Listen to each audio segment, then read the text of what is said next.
News, सच जरूरी है। शराब तस्करी का अनोखा तरीका देख पुलिस भी रह गई दंग। सीमेंट टैंकर पे छिपाकर ले जा रहा था 80 लाख की शराब।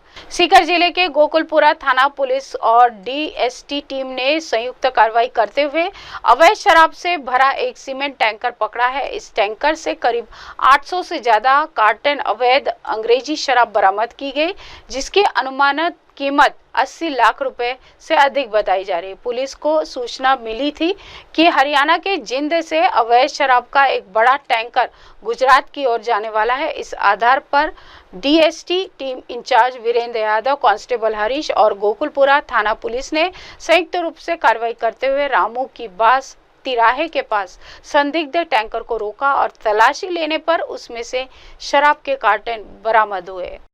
आज दिनांक 27 अगस्त को दोपहर बाद डीएसटी टीम द्वारा डीएसटी प्रभारी वीरेंद्र जी और हरीश कांस्टेबल द्वारा विश्वसनीय स्रोतों से सूचना मिली कि एक टैंकर है जिसमें अवैध शराब का परिवहन किया जा रहा है, जिसकी सूचना प्राप्त होते ही थाने के जाब्ते के साथ में और डीएसटी टीम के साथ में उस अवैध टैंकर को रुकवाया गया हमरा जाब्ता की मदद से, जिसको चेक किया गया तो उसके अंदर पंजाब निर्मित शराब के कार्टून्स भरे पाए गए, जिसके संबंध में ड्राइवर जो उपस्थित था, ड्राइवर का नाम हनुमाना राम पुत्र बिरमा राम है, जो कि ककराला बाड़मेर का रहने वाला है।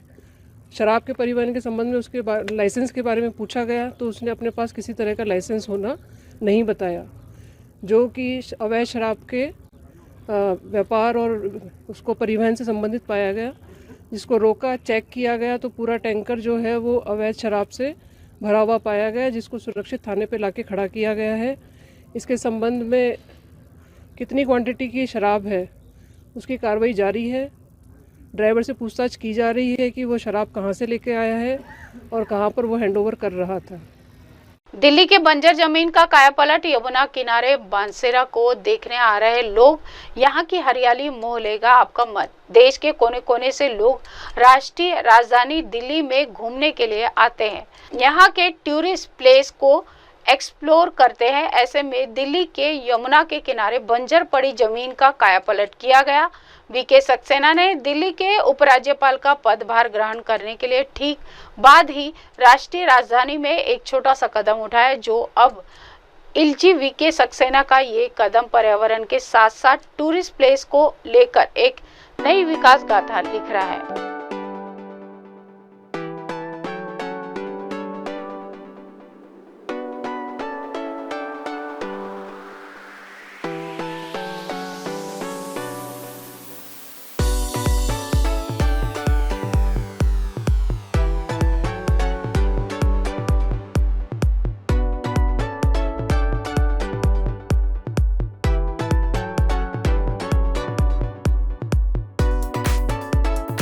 का खुलासा, चोरी के बाद बांग्लादेश भेज देते हैं फोन।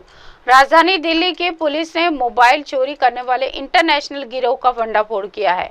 यहाँ के ईस्ट ऑफ कैलाश इलाके में ये चोर बसों और मेट्रो में यात्रियों को निशाना बनाते थे। ये चोर यात्रियों के महंगे फोन चुराते थे और फिर इस चोरी के फोन को यह कोलकाता के रास्ते से तस्करी करके बांग्लादेश भेज देते थे। पुलिस ने मोबाइल चोरी करने वाले गिरोह के 3 सदस्यों को गिरफ्तार किया। पुलिस के मुताबिक आरोपियों की पहचान ताज मोहम्मद, परवेश उर्फ फिरोज खान और करण उर्फ ओम प्रकाश के रूप में हुई है। इन सभी को 28 अगस्त को श्रीनिवासपुरी बस डिपो के पास से पकड़ा गया। इन चोरों के पास से कुल 26 स्मार्टफोन बरामद किए गए। रोहिणी में मां बेटी की कैंची से हत्या, आरोपी दामाद गिरफ्तार, सामने आई वजह। दिल्ली के रोहिणी सेक्टर 17 में मां बेटी की कैंची मारकर हत्या कर दी गई। हत्या का आरोप दामाद पर लगा है, जो कि घटना को अंजाम देने के बाद फरार हो गया है, लेकिन बाद में पुलिस ने इसे गिरफ्तार कर लिया। पुलिस ने घटना की जांच शुरू कर दी है। दिल्ली के रोहिणी सेक्टर 17 में 27 साल की प्रिया और 63 साल की कुसुम सिन्हा की कैंची मारकर हत्या करने का मामला सामने आया। हत्या का आरोप दामाद योगेश सहगल पर लगा है, जो कि मौके से फरार हो गया है, लेकिन बाद में पुलिस ने उसे गिरफ्तार कर लिया। पुलिस घटनास्थल पर मौजूद है और क्राइम की ओर से फॉरेंसिक टीम घटनास्थल पर जांच में जुटी है। दिल्ली में नंदू गैंग के 2 शार्प शूटर मुठभेड़ के बाद गिरफ्तार, जबरन वसूली के लिए की थी फायरिंग। दिल्ली पुलिस की स्पेशल सेल ने जाफरपुरा कला इलाके में एक संक्षिप्त मुठभेड़ के बाद कपिल सांगवन उर्फ नंदू गिरोह के 2 शार्प शूटरों को गिरफ्तार किया। दोनों अपराधी पैर से घायल है और उन्हें अस्पताल में भर्ती कराया गया। चावला इलाके में जबरन वसूली के लिए एक बिजनेसमैन के घर पर गोलीबारी करने के मामले में पुलिस को इनकी तलाश थी। आतिशी ने सीएम रेखा गुप्ता को लिखा लेटर, कानून व्यवस्था पर उठाए सवाल। आम आदमी पार्टी के नेता और दिल्ली विधानसभा में नेता प्रतिपक्ष आतिशी ने दिल्ली मुख्यमंत्री रेखा गुप्ता को एक लेटर लिखा। आतिशी ने दिल्ली की कानून व्यवस्था को सवाल उठाए हैं और उन्होंने हाल ही में दिल्ली में हुए अपराध की घटनाओं का जिक्र किया, जिसके साथ ही उन्होंने मुख्यमंत्री पर हुए हमले का भी जिक्र करते हुए कहा है कि अगर मुख्यमंत्री तक सुरक्षित नहीं है तो आम नागरिकों की सुरक्षा की कल्पना कीजिए। गैंगस्टरों पर शिकंजा कसने में जुटी Delhi police special cell, encounter के बाद 2 बदमाश गिरफ्तार।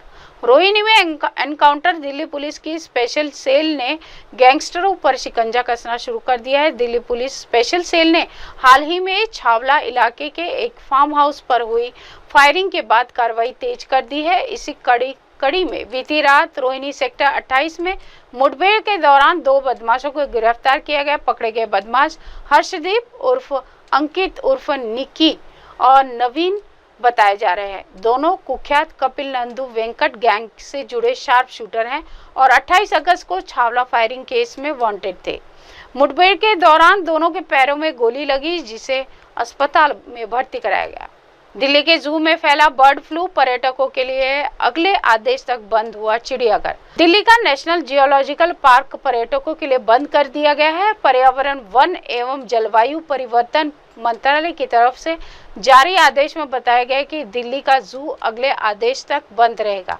इस आदेश में बताया गया कि 2 सैंपल में बर्ड फ्लू की पुष्टि हुई है। इसके बाद यह कदम उठाया गया। आदेश में कहा गया कि नई दिल्ली की मथुरा रोड पर बना राष्ट्रीय प्राणी उद्यान 30 अगस्त से अगले आदेश तक अस्थायी रूप से आगंतुकों के लिए बंद रहेगा, क्योंकि 2 नमूनों में H5N1 एवियन इन्फ्लुएंजा वायरस के लिए सकारात्मक परीक्षण किया गया है। गुरुग्राम में 3 दिन में करना होगा शिकायतों का समाधान, निगमायुक्त ने अधिकारियों को दिए सख्त निर्देश। नगर निगम के पास विभिन्न माध्यमों से प्राप्त होने वाली सभी शिकायतों का निवारण 3 दिन में करना होगा। हर शिकायत का ट्रैकिंग रिकॉर्ड रखा जाएगा और लापरवाही पाए जाने पर जवाबदेही तय होगी।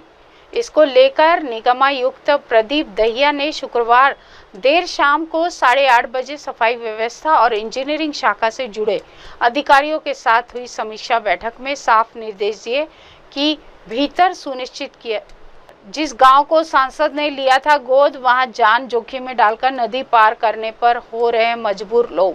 अगर विकास का कड़वा सच देखना हो तो विश्वासपुर प्रखंड अंतर्गत घासी दाग पंचायत के राजखड़ गांव आइए। आजादी के 78 साल बाद भी यहां की तस्वीर नहीं बदली है। गांव के बाहर के हिस्से से बहने वाली धुरिया नदी पर आज तक पुल नहीं बन पाया है, जिसके कारण ग्रामीण आज भी बुनियादी सुविधाओं से वंचित हैं। बीते शनिवार को इसी समस्या का समाधान 55 वर्षीय धनेश्वरी देवी को करना पड़ा। अचानक तबीयत बिगड़ने पर ग्रामीणों ने उन्हें खटिया पर लाद कर इलाज के लिए नदी पार कराने की कोशिश की, लेकिन तेज बहाव के कारण बीच रास्ते पर ही लौटना पड़ा। मजबूरी में उन्हें गांव वापस लौटकर स्थानीय डॉक्टर से उपचार कराना पड़ा।